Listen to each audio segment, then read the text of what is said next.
I'm Connor Rebush, and if you are interested in the finer points of face punching, you've come to the right place. This is Heavy Hands.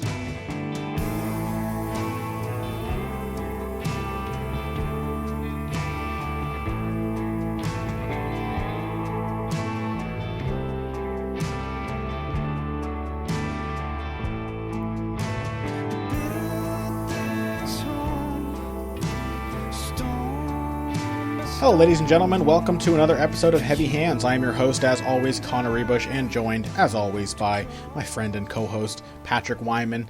Pat, why don't people like Demetrious Johnson? Well, I think that people have already decided, in the face of all evidence to the contrary, that he's boring or he's dull and he's not exciting, he's not an exciting personality. His fights are boring. Like, regardless of what he does, like he could, like, this is a man who knocked out Joseph Benavidez in the first round. He's finished. He finished two opponents in a row with late submissions. He submitted Carriaso, and then in the second round, and then he submitted Kyoji Horiguchi at the end of the fight. Just beat the crap out of John Dodson for the second time. No matter what, people have decided that he's boring. And there's nothing that he can do to get around that. But I think there's something deeper going on there, and I think that thing is the fact that most fans of mixed martial arts don't have the technical acumen necessary to truly appreciate what he does. I don't mean that as an insult to fans. I think it just legitimately requires a really, really deep understanding of technique in all phases and of transitions to actually understand what he's doing. It's a really complicated kind of game that he's playing. Something like the Dodson fight, I might have to disagree with that slightly. Sometimes I agree with that. You know, you look at the guy who is the scientist in the ring, and you're like, well, it doesn't look as impressive as it maybe should if you're not steeped in the game, if you don't know a lot about mixed martial arts or boxing or whatever it may be. With a performance like the one he just put on against John Dodson, that doesn't ring quite as true to me, because I mean that's like a classic American boxing performance of a guy just being outclassed. Demetrious Johnson outslicked John Dodson in every phase, all over the place. He made him look like he was an amateur. You know what I mean? And that's the kind of performance that I think people should be able to get behind. That's a very clear narrative, where even if you don't understand the subtleties of technique, even if you can't catch on to the little ways that Johnson is manipulating rhythm and setting up those lead right hands, you can still tell that he's standing right in front of a guy, making him twitch and then snapping his head back before walking away like it's something he does every day, which in the gym he probably does.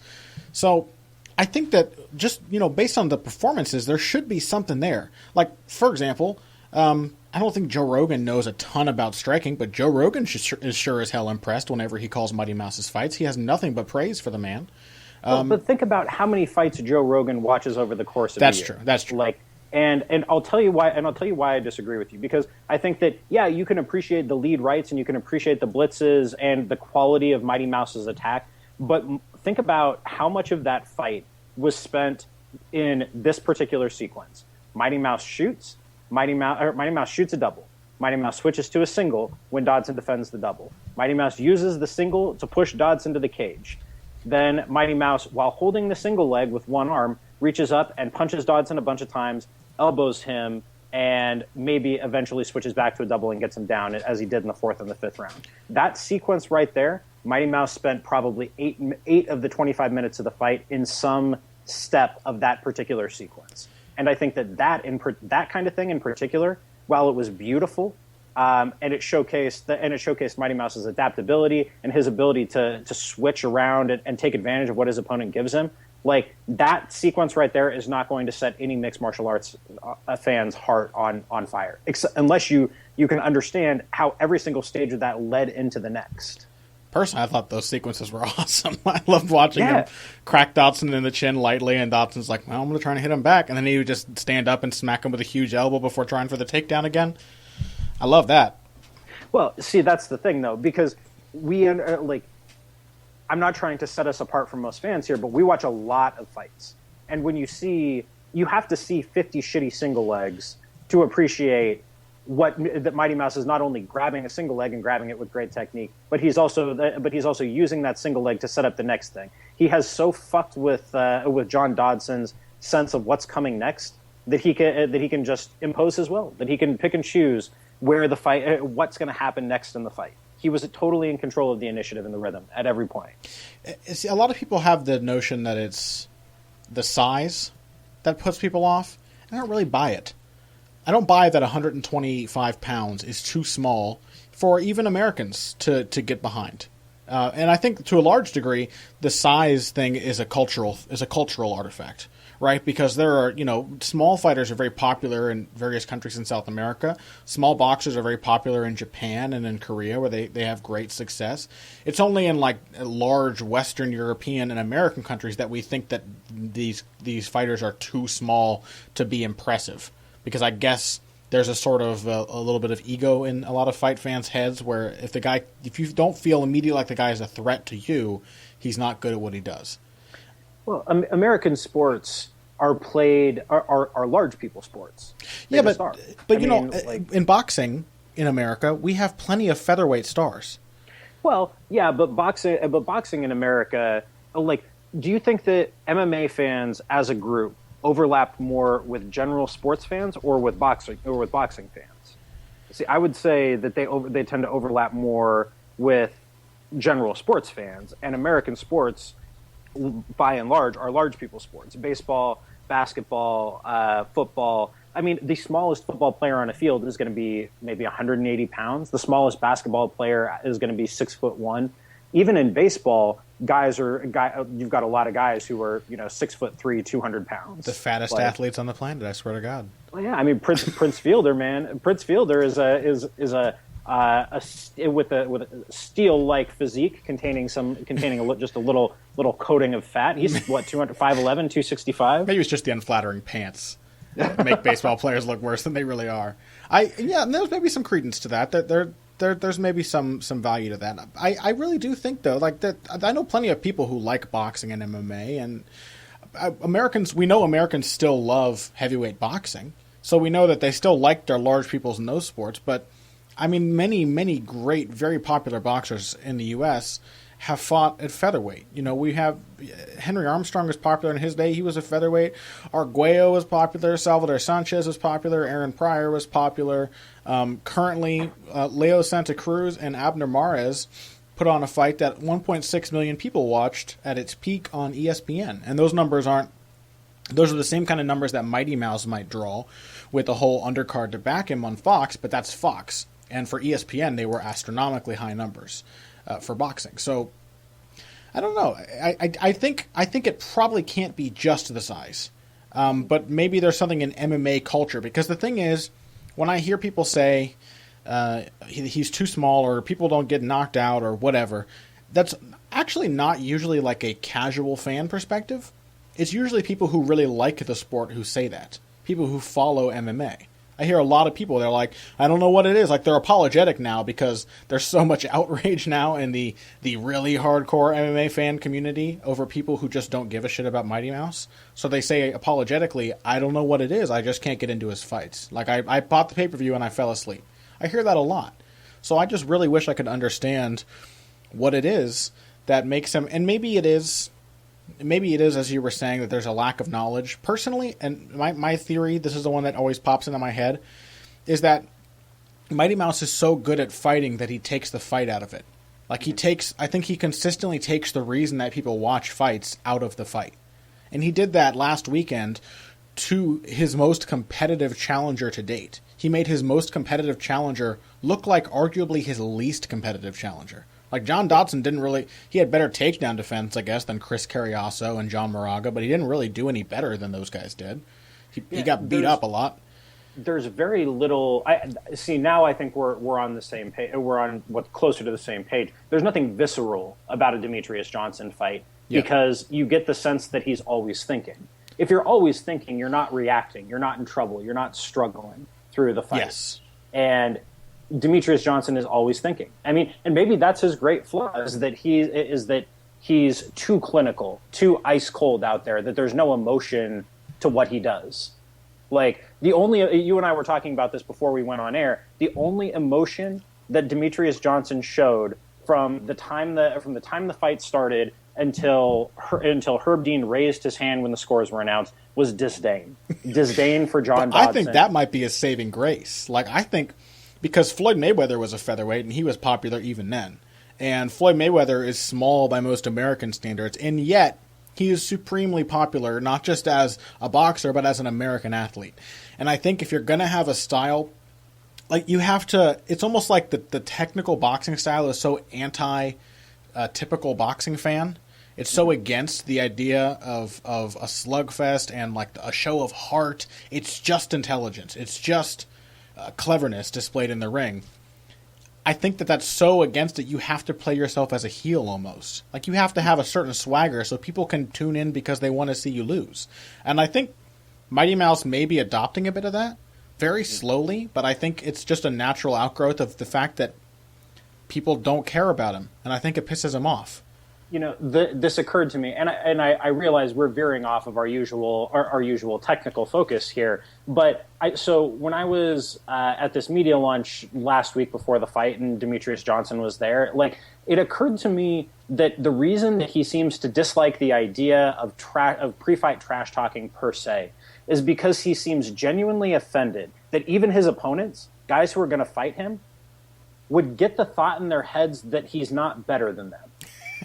Like, I'm dead serious about this. I think what bothers him about it is the idea that his opponent thinks that he might win. Like, because Demetrious Johnson, we've been talking, you know, this whole time, the underlying current is just how much better Demetrious Johnson is than everybody that he fights. Mm-hmm. Demetrious Johnson is aware of that. He is aware of how much better he is than these fools he's going out there and beating. And the idea that they might not agree with that off the top of their heads, that they might think, no, I could beat Demetrious Johnson in a fist fight, that seems to genuinely offend him. Yeah, he's a kind man. You get the sense that he's a nice guy, but there is a little bit of champion arrogance hiding beneath the surface. And I think if he lets it show more, it might help him out. You know, we were talking earlier about some of the utter disdain he showed for John Dodson, which is, you know, that's the only narrative you can sell if you're going to spend 25 minutes just, you know, clinically taking someone apart and giving them no chance to compete with you. The only way you can sell that kind of narrative is just by looking at them like the piece of shit you just made them look like in everybody else's eyes. So at the end of the fight, for example, I'm going to post this screenshot in the post of this podcast because it splits my sides. We have at the end of the 5th round, Demetrious Johnson, John Dodson approaches him almost as if seeing if the champ is going to offer him a handshake first.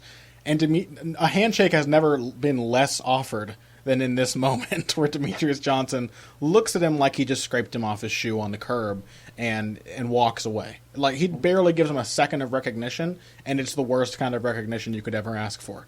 Dodson eventually gets the handshake, and what does Mighty Mouse say to him? Good job, man. Good job. Like, that, I maintain, and in conjunction with friend of the show, PDL MMA on Twitter, I maintain, I think that he said this to me immediately after that moment, that was the moment of just greatest dagger of insult in mixed martial arts history. Yeah, I don't think that's necessarily wrong. A verbal twist of the knife, if I ever saw one. Like, I mean, but seriously, you know, if I were marketing Mighty Mouse, if I were going to sell him, I would just use that technical knowledge. The fact that Demetrious Johnson is so far ahead of all of his opponents that they literally can't even understand the language that he's speaking in terms of technique. Like, I would sell that. Like, sure. That's what I would sell. But, you know, you're not going to sell a competitive matchup because people already know. Like, half the complaints were, oh, well, I know, you know, I like Johnson, but I know that he's going to dominate his opponent, and he doesn't have the whole crazy cultural maelstrom swirling about him the way that Ronda Rousey does. So people aren't going to tune in to watch him. Also, he's not like Mike Tysoning fools. You know, he's not knocking them out of there in the first round or submitting them. Not in most cases. He's taking them apart and finishing them late, which is very impressive in its own way, but it just doesn't captivate the mind the same way that a Ronda Rousey does. And it apparently doesn't matter to most fans that, you know, John Dodson is hardly Betch Correia. it doesn't matter that Mighty Mouse is dominating competition just as thoroughly as Ronda Rousey is. Meanwhile, his competition is easily twice, 3 times as good. So, I don't know. Let's talk about the fight a little bit, because, you know, we have swerved away from our technical focus. I do want to try to grasp this idea, and I don't want to be like an elitist and say, oh, people just can't get into Mighty Mouse, because people care about Floyd Mayweather. To some degree, people care about Andre Ward. His smaller technical counterpart, Guillermo Rigondeaux, has been sadly underrepresented in the boxing community, and he's probably really comparable to Mighty Mouse for the same reasons. But, you know, maybe it's something I'll never be able to grasp, because I watch Mighty Mouse and I see an artist at work. And well, one more thing before we move on to the technical breakdown. I wanted to see if I can elucidate what I said before about him taking the fight out of the fight. I think that Mighty Mouse is one of the few fighters, Demetrious Johnson's one of the few fighters who is able to fight exactly as coaches want their fighters to fight. You know what I mean? Mm-hmm. So, like, everybody knows when you go into a gym and you learn to start fighting, you have this idea that they're going to ask you to do things technically perfect all the time. And they're going to ask you to block this punch this way. They're going to ask you to keep your feet under you. They're going to ask you to stick and move. They're going to ask you to avoid the other guy's strengths at all cost and utilize yours wherever you can. And yet we all recognize that when we watch fighters, much of the fun of a fight comes from them falling prey to their own weaknesses, or failing to capitalize on the other man's weaknesses, or making slip-up so they get tagged, or getting into brawls when they shouldn't.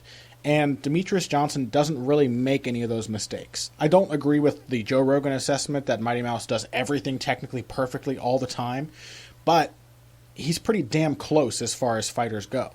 And he does these things all very strategically. So it's not just that he doesn't make technical mistakes, it's that he makes all of the right decisions to hide his technical mistakes from the opponent. He gives them very few opportunities, and so there's just there's no drama. I don't think people watch fights to see fighting perfection. They watch to see the struggle. And there's very little struggle in a Demetrious Johnson fight these days. Yeah. But that brings me around to my last counterpoint on this, and this is going to get us a little more technical. I think the closest parallel in terms of the kinds of criticisms that we hear of Demetrious Johnson are to George St. Pierre in his prime. Sure. Like the utter war that was the Hendricks fight and how deep GSP had to dig to get through that have kind of, I think that a lot of people have forgotten how roundly despised by a large segment of hardcore MMA fans George St. Pierre was for most of his run as the champion. Pretty much after the Penn fight. It started with the Hardy fight, it continued through the Koscheck fight, and then Shields, and then the Condit and the Diaz fights even. Like, GSP was roundly disliked for all of that. Why? Because there was no fight there. He was just so much better than the guys that he was fighting that there was no struggle. He never had to get into exchanges. He never had to go to plan B. He was going to do exactly what he was going to do. He was going to respond in exactly the ways that he needed to respond at any given point to make sure that he won the fight. It was too clinical. It was too ice cold. That was why people were so excited about the Nick Diaz fight when it was first announced back at, that I think it was supposed to go down at UFC 143. People were excited about that because the idea was that Nick Diaz was fire to GSP's ice, that he was going to make him fight. And Mighty Mouse has not had somebody who's going to make him do that. But I think appreciating a clinical ice-cold performance for what it is requires a certain, I think I probably misspoke earlier when I said it required a level of technical knowledge. It requires a certain detachment from the fan to appreciate that. It requires you to not be emotionally invested because it's an emotional letdown. Like, I don't watch fights emotionally because I watch too many fights to get emotionally invested in everything I'm watching. So to me, I can sit back and you can sit back and appreciate a Demetrious Johnson fight as artistry because you don't need for your art to be emotional. But most fans, when they watch fights, want to be emotionally drawn in. Most sports fans want to be emotionally drawn in. That's why people don't generally put on a game of a team that they're not invested in. Fights are supposed to be inherently appealing because you can create an emotional connection to it. That makes a lot of sense. It's like it would almost be like the difference between what's a cartoon or some kind with lots of animals in it. A cartoon of some kind with a lot of animals. It would be like watching Madagascar as opposed to watching like National Geographic documentary on wildlife. Yeah. You know what I mean? Like the one is clearly has value and is very interesting and even educational, but you're not going to go into that documentary hoping to like have your emotions stirred. You know, you might feel a sense of awe, and I think often I feel a sense of awe watching Mighty Mouse and fighters like him perform. But you're not going to be like, you know, we like underdog stories, and the underdog isn't worth anything in a fight against a dominant champion like that. So, and unfortunately, Mighty Mouse did have one of those fights. He had that fight with John Dodson, but the division was still so new at that point. I think hardly anybody really cared about it to begin with. Like, he kind of had to build up that experience before he had that tough fight. John Dodson knocked him down 3 times, and Mighty Mouse came back and picked him apart to get the decision, which I found to be really impressive. But it hasn't, you know, happened in recent recollection, and now he just kind of ground that somewhat dramatic win into the dust by having one of his least difficult victories yet over the same exact man. So I don't know. We're going to have to take a quick break. But when we come back, I want to talk a little bit about Demetrious Johnson's performance, because we can't just bitch about how people aren't appreciating it. We have to give you a reason to appreciate it, and there were a lot of really impressive things taking place in this fight. So let's take a quick break, and after this, we're going to talk about the champ, Demetrious Johnson. Okay, wait, stop. Don't skip this break. I know you skip most of them. It's a podcast. It's not a radio show. You don't have to listen to the commercials, but if you follow my very simple instructions, you'll be doing a huge service to Heavy Hands, Pat, and myself. First, go to Stitcher.com or iTunes.com. You can use either of those services to subscribe to the show, which makes it really, really easy to listen to every episode and not have to go hunting for it on our confusing, badly designed website. Once you're there, give us a positive rating and a positive review. That means go to the little 5-star thing and click on the star all the way to the right. That's a 5-star rating. That's the best one you could possibly give us. And like 20 or 30 words about how you enjoy the show. It may not seem like much, but it's a huge help to us, and we really appreciate it. It helps us bring Heavy Hands to an ever-increasing audience, which is just good for everybody. So thank you for listening. Please take the time to give us a positive rating and review. Next time that you're on at your computer, at your phone, whatever, iTunes.com, Stitcher.com, search for Heavy Hands, give a positive rating and a review. Thank you. And now, back to the show. And we are back. So, I said before the break, we were going to talk a little bit about the technical side of Demetrious Johnson's game. Obviously, when it comes to technique, there are countless things to discuss when it comes to this very special fighter. Pat, why don't you tell me what stood out to you in particular in this last performance? Well, so the first thing that stands out to me is the way that he tested out things over the course of the fight, picked up on what was working, and then built on that to create a fine symphony of violence. You got any specific examples? Yeah, so I mentioned the single leg sequence in the last segment, right? So it started with Demetrious Johnson shooting a beautiful double leg, right? He throws at the start of the first round, he throws a right hand and then immediately ducks under for it, and somehow Dodson gets his hips back, sprawls out of the way. So that's the first piece of data for Demetrious Johnson, right? Is that if he just shoots straight in on a blast double, Dodson is going to stuff him no matter how well he sets it up, right? So Sure. The next time, Johnson didn't even bother to try and set up a blast double. Instead, he grabs on, turns the corner on the double leg, and again, Dodson manages to spin out. Johnson, that's piece of data. That's piece of data number 2. Third time, out in the middle of the cage, Dodson gets in on his hips and turns the corner. But then, instead of trying to stick with the double leg and finish it with head pressure from the outside, he instead switches to a single leg. Okay, well, Dodson bounces his way back to the fence and manages to separate. Next time, Johnson grabs onto it, pushes him to the fence, and then he starts hitting him. He just holds onto the leg and starts hitting him from the single leg. So you can see, and then he built from there. He added punches, he added elbows. He hit that just disgustingly cool spinning elbow. I think that was in the third round. Oh, yeah. So you could see the way that Johnson just takes piece of data after piece of data after piece of data and figures out, okay, this isn't going to work. I'll try this thing. And when that works, okay, now I know that I go A to B to C, then A to B to C to D, A to B to C to D to E. and so on and so forth. And that single leg position helped to fill some of the void left by his clinch, which he was not able to work as easily as in the first fight.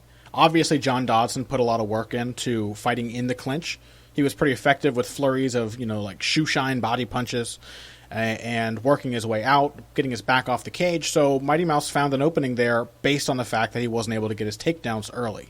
And the crazy thing is that John Dodson had as much or more early success in some of these phases than he did in the first fight. And yet, he was never able to get his own fight going. He was never able to take lead because Demetrious Johnson was doing such a great job of collecting data, as you say, taking all of those cues and learning from them and using them to just plug in all of the things he knew he needed to accomplish. Let me bounce this off you real quick, Connor. Yeah. I think it's safe to say that John Dodson came in ready to win the first fight that he fought with Demetrious Johnson. Yeah, I think so. Demetrious Johnson came in ready to win the second fight with John Dodson. Yeah, I think that's a very fair point. Dodson came in with things prepared, things that even I pointed out he would need to do in my gaps in the armor piece. He was clearly prepared to throw counters. He was using lateral movement to try and set those up. He was fighting a little tougher in the clinch. His takedown defense was on point, but he wasn't. It was like all ahead of time game planning and no ability to adapt. And he just, I really expected him to be able to get some kind of early lead. I didn't expect Johnson to dismantle him as surely and as quickly as he did. Well, so that's what I meant there. Is that Dodson had fixed what ailed him in the first fight, right? He fixed his clinch. His takedown defense was even better. He was ready to. He understood what Johnson's transition triggers were going to be from striking to takedowns, and he was ready to defend those. But that's why when Johnson didn't try to set up his takedowns, he was able to get in on Dodson's hips because Dodson kept waiting for him to do something else there. He kept waiting for Johnson to fake the takedown and then instead come up and try and knee him or punch him. So Johnson figured out very quickly how Dodson had adapted to what Johnson did in the first fight and was ready to build new layers on that. And Dodson, unlike Johnson, couldn't adapt on the fly. Yeah, absolutely. The one thing that really, really stood out to me is how far Demetrious Johnson has come purely as a striker. It has been talked about a lot. People have been talking about him like he's a great striker for a long time, but I don't think he really has been. He's been more of like a Frankie Edgar, where if you expect to see certain things and that's all you're looking for, you'll be like, yeah, he's doing everything right. He moves a lot, so he must have great footwork, and he throws in volume, so he must be a good combination puncher, and he has variety. He throws knees and elbows and punches and kicks, so he must be unpredictable and yada yada. But it's shown in the past bouts that he was not those things. He was often off balance despite his supposedly good footwork. He was often vulnerable despite his supposedly solid defense. He was often able to get caught with counters, like when John Dodson fought him, despite his supposed variability and unpredictability. Those things weren't really fully ingrained parts of his game, and this time around they were. He looked like Willie Pep on his feet. He looked like somebody who had been striking very well for a very long time. And I'm not sure entirely what clicked that allowed him to do that, but one thing in particular stood out to me, and it was how much better he understood elevation relative to his opponent this time around than he used to. This is something that's been creeping into his game for a while, but if you watch this fight, you can almost... it's almost completely predictable, with 100% certainty. It's probably 95% or whatever, but at range, Mighty Mouse will be moving, his legs will be more extended, he'll be throwing kicks and stuff like that. The closer he gets to his opponent, you can freeze frame it and creep it along when he's coming along and pressuring Dodson, the lower he gets. Knees bending, getting low, and so it was very clear that this sounds like a really small change, but what he used to do was run in, his legs would be extended, he would get his feet out of position, he'd be tall and off balance and therefore vulnerable, not potent with his strikes, he couldn't put his weight into them. Getting himself disciplined enough to make those level changes and stay low while throwing, which is much more difficult than it sounds, but to stay low for the duration of time that he was in the pocket, that's a huge advantage for him now, because not only can he close the gap as quickly as he's always been able to, but he has defensive options from that lowered position once he's there. So even though Dodson has a decent uppercut, Mighty Mouse was low enough to just easily dip and roll under or slip aside from punches or even move because his legs are kind of cocked and loaded to let him spring away and back out of the pocket, whereas when they're extended, that's harder to do. His feet weren't too spread apart. They were under him for the most part. It was just like he was in this really stable position whenever he was close enough to Dodson to be hit, and consequently, he was hardly hit at all through the entire fight. This was by far the best that Johnson's head movement has ever looked. Yes. You noticed when he came in, he was ready he was ready on the exits to roll under Dodson's left hand. Oh, that he has never really been big on head movement before. He's almost always relied entirely on angles and distance and parries for defense. This time, his head movement looked good. There was a time where he rolled under a kind of an overhand left or left hook. He rolls under that, then he slips the straight left because Dodson was lever punching. He slipped outside the straight left and then takes a step back, throws a high kick, angles out. There was a sequence that happened a couple times, too, where he threw that lead right that he was throwing so effectively and so consistently, and then Dodson tried to counter him with the left hand, of course, which is about the only punch he throws, and Demetrious was in a nice low position. He didn't stretch his legs out as he threw the right, so he was able to just bend his knees a little bit and roll under the left, and as he came out on the other side to this inside angle on the southpaw Dodson, he stepped forward with a shift left and cracked him with the hook. He did that a lot, where he was doing these little combinations, punctuating Dodson's counters with counters of his own and making him lose confidence in his ability to throw back at all. And really, against Mighty Mouse, counters are the only thing that Dodson's going to be able to do with sure success. Yeah, I mean, Dodson is a counter puncher by nature. And I think that the rhythm changes that Johnson was hitting with his right hand, the way it was impossible to time his left. Joe Rogan picked up on this, to his credit, very, very early in the fight, about how little windup or setup or any sort of telegraphing there was at all for Johnson's right hand, and the way that he would sometimes throw it just directly from directly from an orthodox stance, and he would stay in orthodox. Sometimes he would shift. A lot of the time, he step forward into southpaw as he threw it. But it was impossible to tell where he was going to be after he threw it or when he was going to throw it. Like, he manipulated rhythm in ways that, frankly, are more reminiscent of John Dodson than Demetrious Johnson. Dodson is a very difficult fighter to time normally. And Johnson was able to time him beautifully by not showing him anything to time. And other times he showed them deceptive things to time. He wouldn't. So, like Dodson, by the end of this fight, had no idea what he was supposed to be throwing at and what not. When he threw on things that were actual punches and defended himself, Johnson would evade them and hit him. And then Johnson's feinting was on point as well. So he was giving Dodson a lot of feints, a lot of sudden jerky movements to worry about.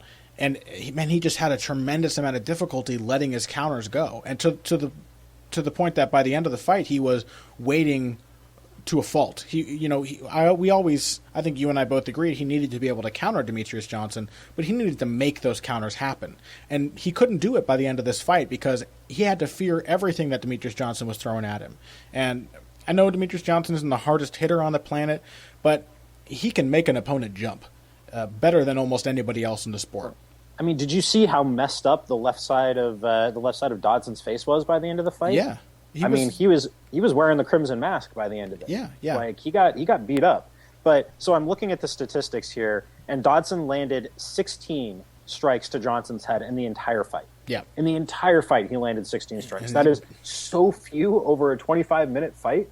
It didn't even feel like that many. Honestly, it didn't even feel like he landed that many. Yeah, I mean, I think a lot of those were like short punches in the clinch. Oh, probably. He landed a few of those very ineffectual punches. Yeah.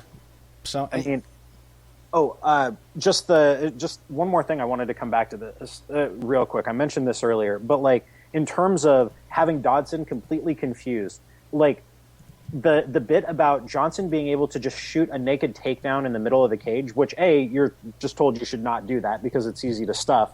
But against a guy with incredible takedown defense like John Dodson, the fact that Johnson was able to repeatedly get in on Dodson's hips is a testament to the quality of Demetrious Johnson's shot. He's got just a beautiful shot, but also that Dodson was so confused by the idea that Demetrious Johnson would shoot a naked takedown with no setup and no feint, that it worked. Like, same with the constant lead rights. There was like an audacity to almost everything that Demetrious Johnson did.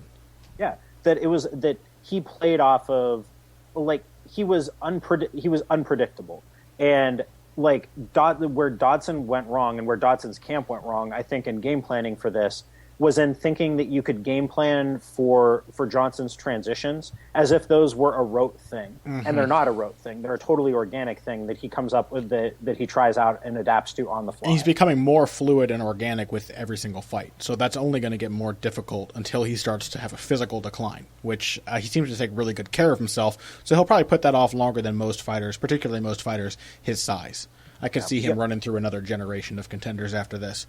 Well, he's one of those guys who's probably, like, his clinch game alone is probably good enough that could buy him another 2 or 3 fights of wins against even elite competition after his physical prime is over. That's how good he is. And we mentioned this last week before the fight. What a perfect time to recap it. We talked about how Jackson Winklejohn fighters often have this idea of, if I just throw different things, he won't be able to predict what I'm going to do, and how that often falls flat because the opponent there's no incentive for the opponent to wait to see what you're going to do next.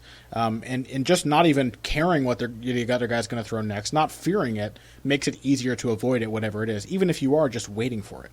And how perfect that Demetrious Johnson showed how that style can work against a Jackson Winklejohn fighter, because he had a lot of pot shotting, a lot of single strikes, a lot of lead right high kick, a lot of lead takedown, a lot of leading with the right hand, leading with the left hook, leading with the right hook from southpaw, things that you are not typically supposed to lead with, but because of his feinting, his activity, and the variety with which he did it, and the fact that Dodson was already waiting to counter him, he was able to force Dodson to wait to his detriment. He made that style of variable pot shotting really, really work. And I found it was just a fascinating fight to watch. And I really want to go back and listen.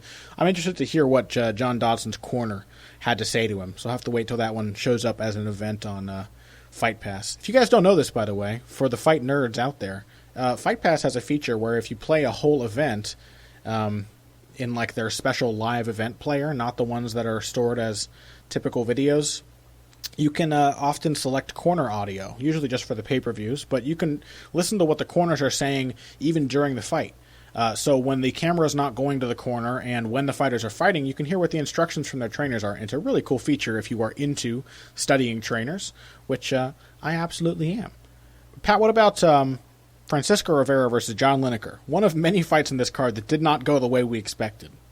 Well, this is something that occurred to me as we were watching Johnson Dodson too, and it applies equally to Rivera Lineker.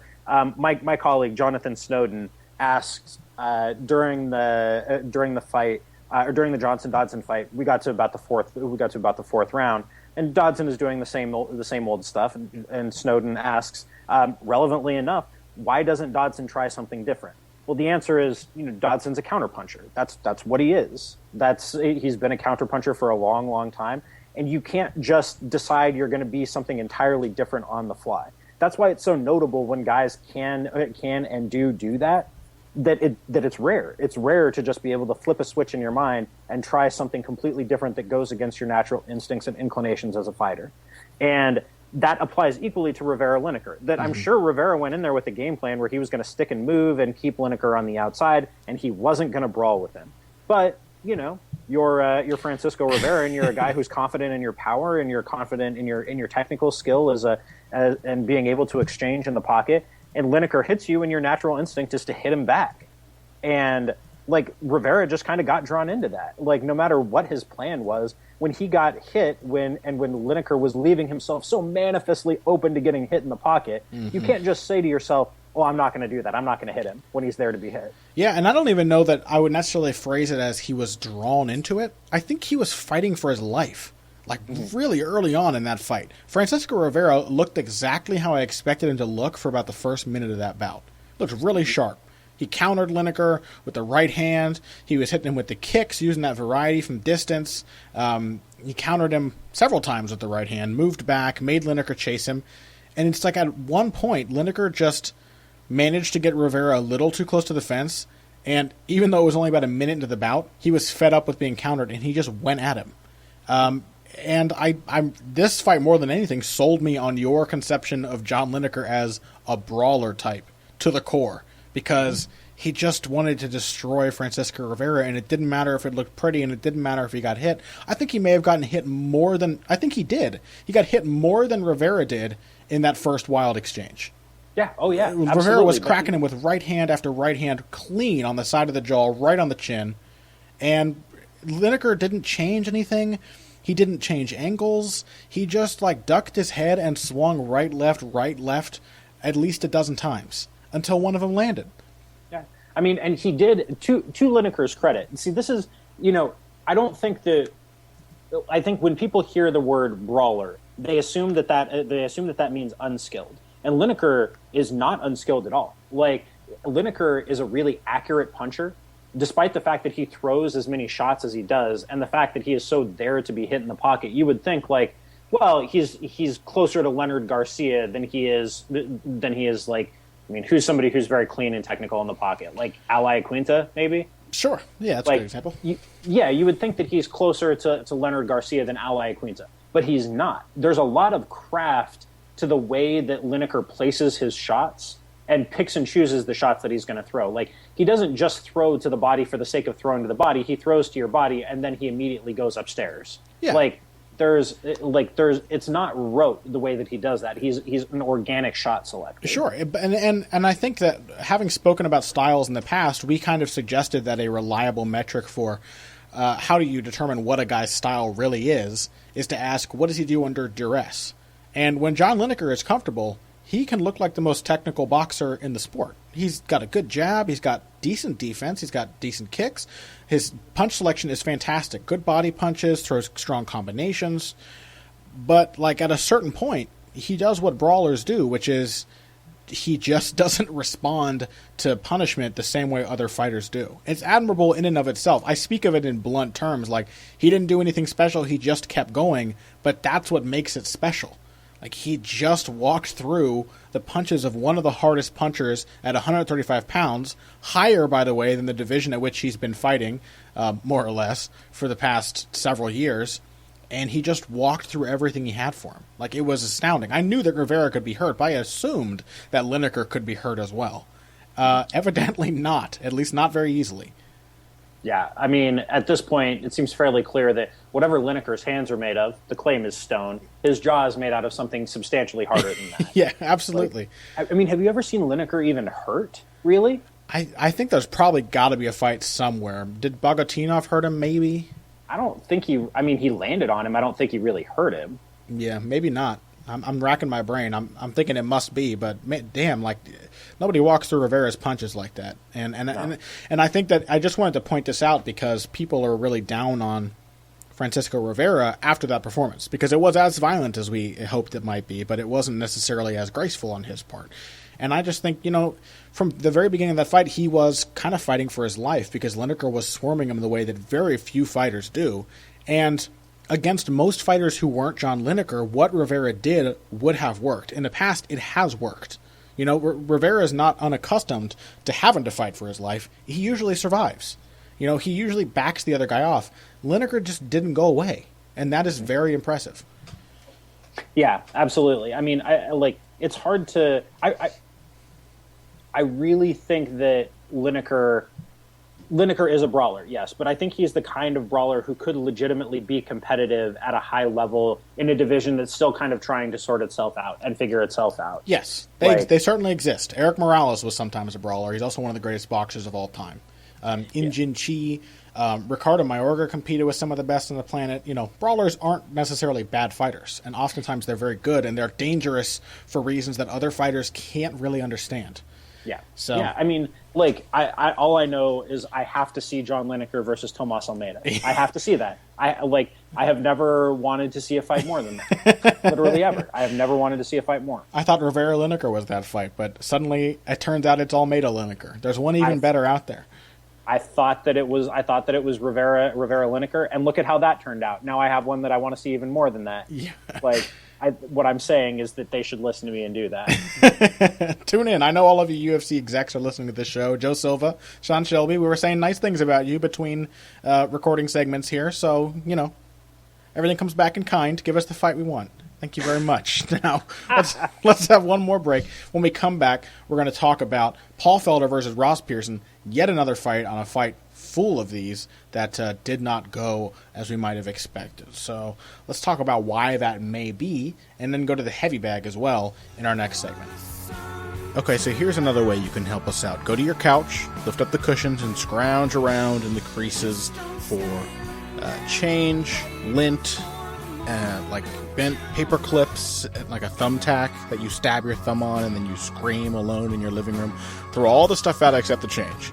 All right, now take that and deposit it into your bank account or your PayPal account. Head over to heavyhandspodcast.com and click on the donate button on the right side of your screen. Whatever money you just found, which you weren't using anyway, send it to us, all right? Because Pat and I will use it. That money helps us keep this show on the air and free of charge, which is great for you. It's great for us because that way we're making a little bit of money. The donations are a huge deal for us. So please go to heavyhandspodcast.com. Any spare change that you might have lying around, hit the donate button on the right side of the screen and send it our way to help us keep this show live. Thanks. And now back to Heavy Hands. And we are back. And as I mentioned before the break, Paul Felder, Ross Pearson, the odds were wider than they should have been, but Pat, both you and I expected Paul Felder to win this fight. And it was, to justify us a little bit, I guess, it was pretty close. But I really, really did not consider how well Ross Pearson would be able to frustrate the intentions of Paul Felder. I didn't consider what a bad style matchup Ross Pearson could make himself. And in order to kind of analyze this fight, I thought we would go to a question that we have from is everyone that writes in a friend of the show? I was just about to say on a knee-jerk reflex. But we get a lot of questions from friends of the show. We do. I was just like, am I going to devalue the term someday? I don't think so. I think that we're the kind of guys who have lots of friends, Connor. That's true. I'm a very popular man. It's always been a thing people know about me. It's just how many people like me. Well, our question this week comes to us after this sound effect.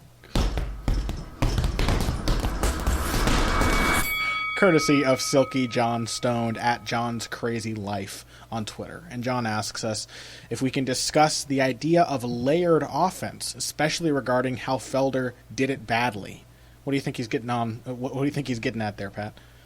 Well, I think that what he's getting at there are a couple of different things, right? So if we're talking about the concept of layered offense, there are two kinds of layering in my mind. There's layering between phases, and then there's layering within phases. Mostly we're going to talk about striking, so we'll talk about layering within striking. But Demetrious Johnson, I think, is a master of layering offense together, of building one thing off the other, like the example of the single leg that I've now repeatedly talked about. I brought this up in all three segments of the show. But you can layer in striking in very particular ways. And Felder did not do a good job of that. Felder did not do a good job of playing his strikes off one another. And that's generally what we're talking about, I think, when we're talking about layered striking. That when Felder was doing things, he wasn't real organic about it. Like, he didn't use one strike to set up the next, to use one strike to elicit the kind of movement that he wanted that he was then going to counter. And the reason that he didn't is because, in large part, Pearson didn't let him. Yeah, absolutely. I was really astounded by how tactically smart Ross Pearson fought this entire fight. He had difficulty in the first round. He got clinched by the much bigger man in Paul Felder, and I expected that to happen. That's kind of where I thought Felder looked clearly much stronger than him. He looked faster. He looked like his shots had more impact throughout the night, except for in the third round when Felder started to slow a bit and Pearson got his timing well enough to make his shots really tell even when he wasn't putting a ton of power behind him, snapping Felder's head back and whatnot. But the thing is that Pearson was able to undo those strengths of Felder with a couple of facets, I guess, with a couple of different approaches. First of all, he used a lot of movement, more than he usually does. And Pearson's never had bad footwork, but he used a lot of movement in this fight. He really only stood in front of Felder long enough to get off one or two quick, usually straight punches, sometimes hooks to go around the parries that Felder was trying to use to stop the jab. And he didn't put any steam into him, really. They were just focused on speed because that's all he needed. All he needed to do was to hit Felder and then move away while Felder was still gritting his teeth and trying to throw back. And it worked brilliantly. Go on. One of the kind of recurring themes of today's show has been the ways in which a fighter can use his opponent's expectations of him against him. Yes. And I think that that's really what we saw a lot of from Pearson here. So you mentioned Pearson using a lot of movement and not standing in front of Felder. Normally Pearson is happy to stand in front of you because he wants to counter you. Yes. He wants to counter you in the pocket. So what you and I both identified as as Felder's likely path to victory was to use upward arcing strikes to hit Pearson as he stood in front of him and as he slipped and rolled in the pocket, which is something that Pearson does in practically every fight. Pearson did very little of that here. He did very little standing in front of him and up and down, and very little of that up and down movement. Yeah, only long enough to fight himself out of corners on maybe 2 or 3 different occasions over the course of 15 minutes.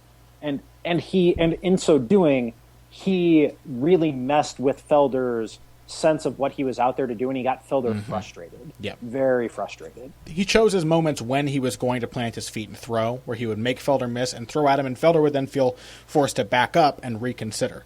And Felder would come back forward, expecting maybe another exchange that he could work a counter off of what Pearson had just showed him, and instead Pearson would just stick him in the face with a jab and then walk away himself, disengage. And so Pearson kept vacillating between forcing disengagements from Felder by occasionally giving him things to think about, and then the rest of the time just annoying him. Really just focused on making him jump, making him twitchy, bothering him, and making him look bad. And I think there is a kind of double aspect there where fans look at this, and by the third round of this fight in particular, you watch it and you're like, okay, Felder looks like he's losing.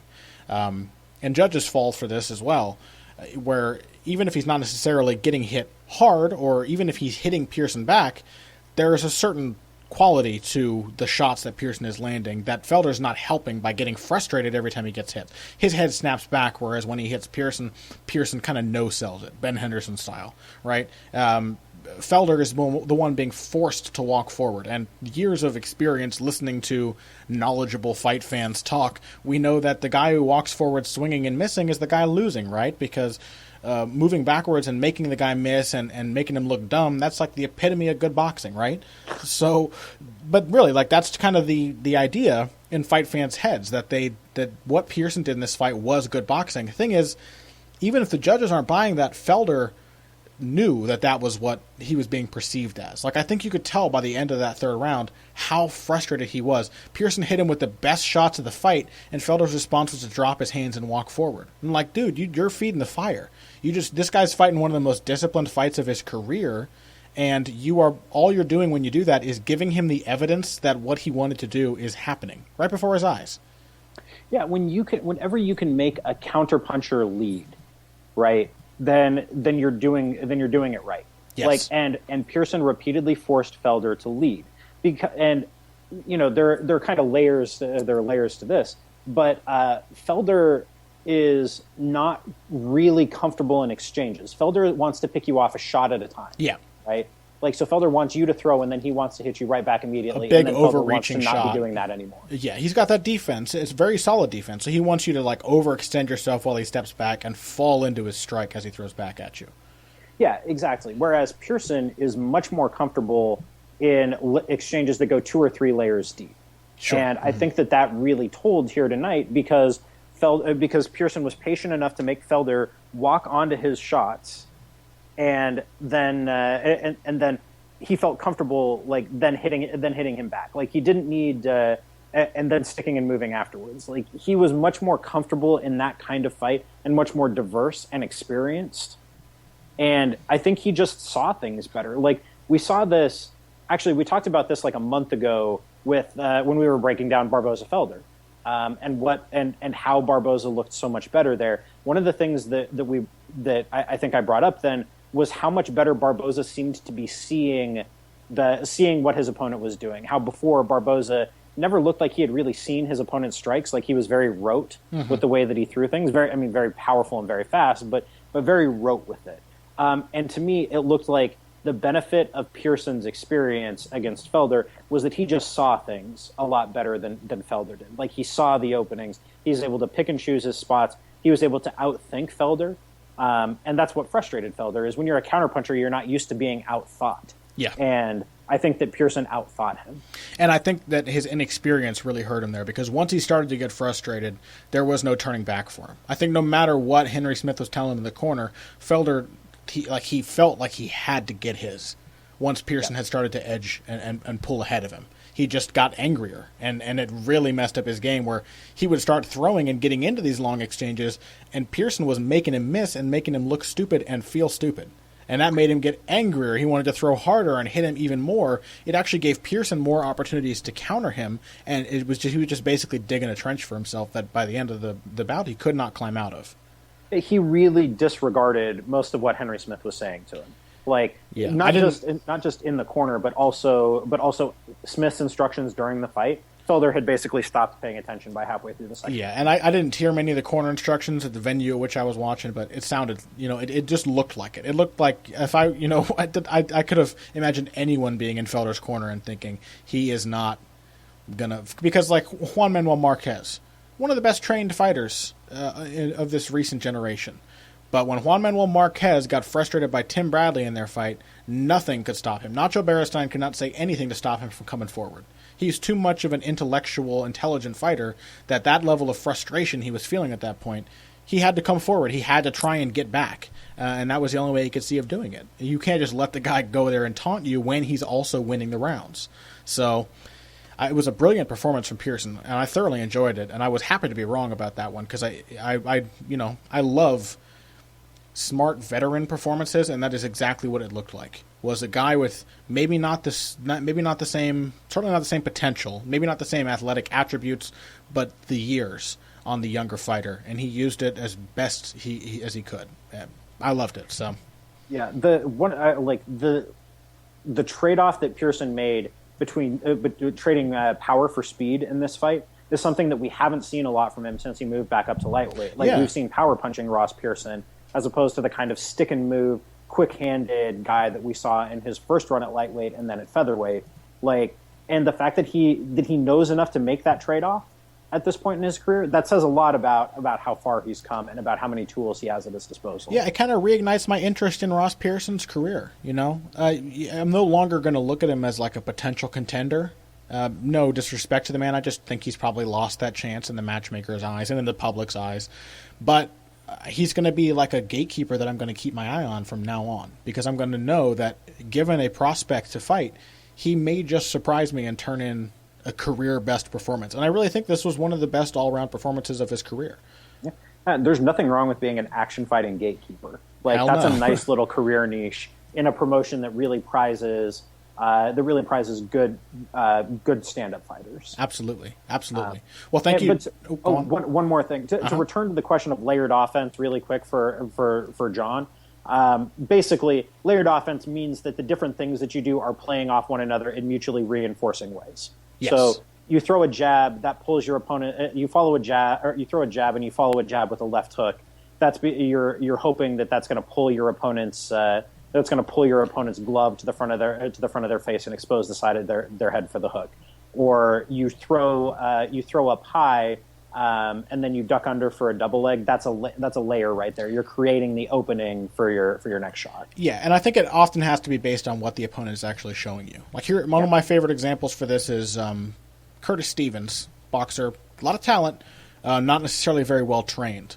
Doesn't know how to use his attributes to his fullest advantage. And I remember Curtis Stevens' fight with Hassan Endam Njikam. Just call him Endam, the boxer. And he was outboxing Curtis Stevens pretty well. And Stevens' corner was just telling him to jab. But he clearly didn't really know what that meant because they hadn't taught it to him fully enough. And so Stevens was trying to throw his jab and couldn't land it, and he lost confidence in his ability to use his jab. His corner kept screaming at the jab. By the end of the fight, it just wasn't happening anymore. And had Stevens had a little more layered offense, his response to that might have been different, where he throws that jab and it misses, but that still matters for your offense. You know what I mean? Your jab doesn't have to land to become an effective part of your offensive output. You can use the way that the other guy made it miss to your advantage. And that's the idea behind layered offense, is that no matter what happens with one strike, and that's perfect for the Mighty Mouse example too. Like his success in the single leg clinch position was based on failing to get his takedowns, and he adapted to that failure and made it work to his advantage. So that's one of the best examples. Ross Pearson did it in spades. Paul Felder didn't do it at all. Not at all. Not after the first round. Yeah, you've got to see your opponent's response, and Ross Pearson saw Felder's response a lot better than Felder saw Pearson's. Yeah, and that only gets harder to do when you lose your cool. Yep. Does not get easy the more frustrated you get. So thank you, John, for your question. If you guys have other questions for us you want answered on future episodes, you can send them to us on Twitter. Make sure you tag them #HeavyBagQuestions. That's all one word. And if you have other comments or things like that, you can feel free to get at us on social media. Pat and I are both very active on there. We love talking fights. You can find me at BoxingBush on Twitter. Pat is at Patrick_Wyman. And you can send longer questions, suggestions, requests, or what have you to Connor at HeavyHandsPodcast.com. Pat, do you have anything coming out this week people should keep their eyes out for? So I have a matches to make piece after UFC 191 that's up on Bleacher Report right now. And then I also I will have a piece coming out about how the UFC very quietly cut 4 shows out of their planned schedule for this year and how that has made the rest of their product that much better. Oh, very interesting. What do you got coming out this week, Connor? Well, something on Floyd Mayweather's fight. Do you realize he is fighting this weekend? You're not going to convince me to care about Floyd Mayweather fighting Andre Berto. It's pretty easy to overlook. The hype is so low compared to Mayweather-Pacquiao, it's laughable. It's like you couldn't have a stronger contrast for him to follow his last fight with this one. So yeah, they can't give away tickets to this. There's still like 2,000 tickets left. Are there really? Mm-hmm. Well, so something on that. I'm about as excited about it as I sound.